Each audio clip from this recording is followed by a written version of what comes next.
Okay, day 4 here on the southwest coast path, and yeah, feeling pretty good. It's a tough day yesterday, but yeah, good breakfast, hearty breakfast here in Combe Martin, and there it is in the distance. That's a little hangman here, and the great hangman over there.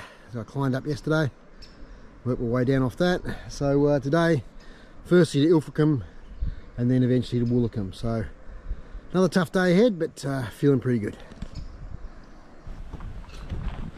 Okay, about 3.5 k's in to day 4.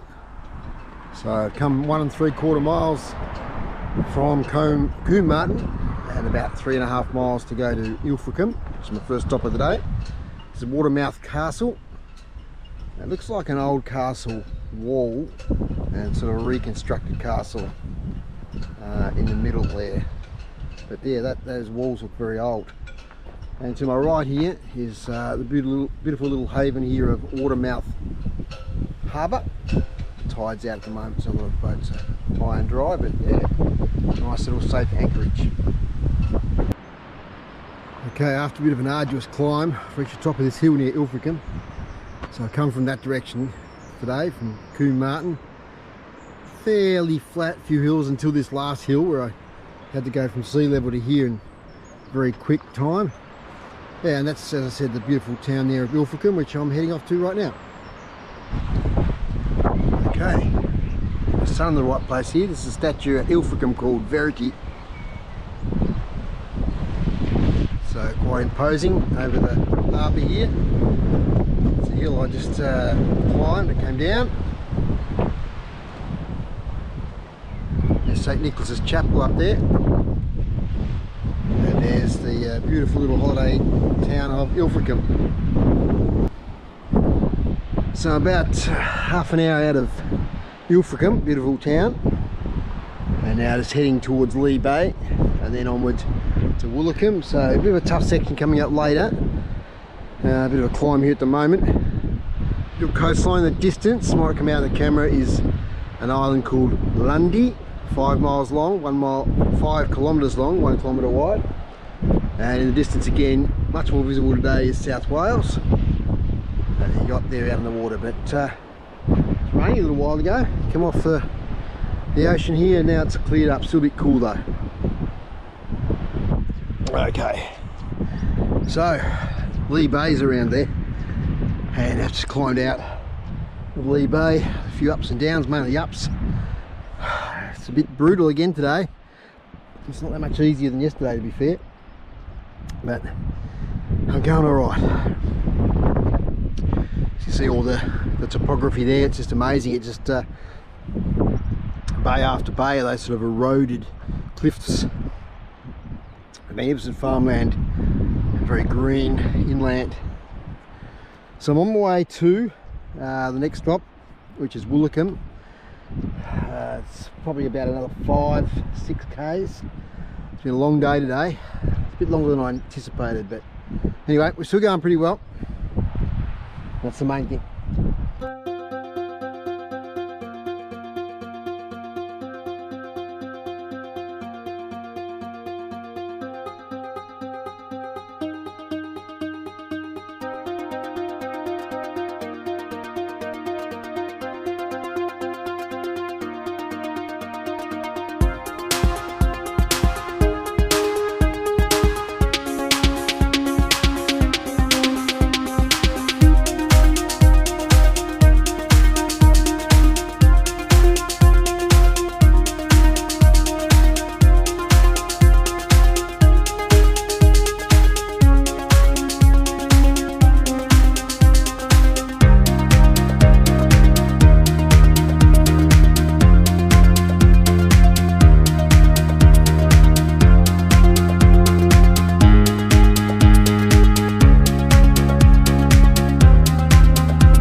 Okay, day 5 has begun. Came around that point last night, Mohr Point, after a long 25k leg to Woolacombe. Beautiful little village there. And we just had breakfast. There's Woolacombe Beach. And we go around that headland there towards Croyd. And eventually today reaching Braunton, about 24 k's or so. So sand dunes here, and see those in England very often. There's more to come though as we get round closer to Braunton. Day 5, beautiful beach here. Okay, so that's Woolacombe Beach there. And I just walked behind it, sort of regret now not walking along it. But anyway, I'm slavishly following the path, and that was where the path was, behind it. And now I'm about to climb this hill on the way to Croyd. Sort of World War II thing here, where they used to help take out U-boats. Anyway, I've taken a picture of the sign. I'll have to read it in more detail later. But beautiful morning now, a bit cool, but good conditions for walking. Okay, so top of the hill here, the headland, and that way is Croyd down the bottom there. Over there is Braunton, and this long peninsula here is where I've got to walk the next couple of days, or next 4 or 5 days actually, and then sort of heading south again. So interesting couple of days, because I've got to walk down that estuary. It's going to take me a day or two. There's no bridge out of it. So it's been a lovely walk, good conditions. Enjoy. This is Croyd Beach. I'm about to exit it, heading towards Saunton Sands. There's some people over there surfing and some life-saving training and stuff. Beautiful spot. Walked around that headland there, Baggy Point, and beautiful day. So we're in Saunton Sands here, which is a big area of sand dunes. I can't quite see here, but I got a bit lost, so I had to ask for help from the golf club. I found my way back onto the path. So golf balls and machinery, proceed with caution. Saunton Golf Club does not accept any liability for any injuries, so I've got to keep my wits about us here with golf balls. On we go now through Saunton Sands. Okay, so alongside the Tor estuary, some sort of outlet of it here, heading towards Braunton, hopefully just a few k's away. I've just gone through from over there, Saunton Sands, and through what's called the Braunton Burrows. Not that exciting, but yeah, lots of wildlife and stuff apparently. Just hairpin around here, back to where I am now.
here we are, day 7 in Instow. Just had a lovely breakfast there, and heading down there now over the bridge through Bideford and ending up there at Appledore over on the other side.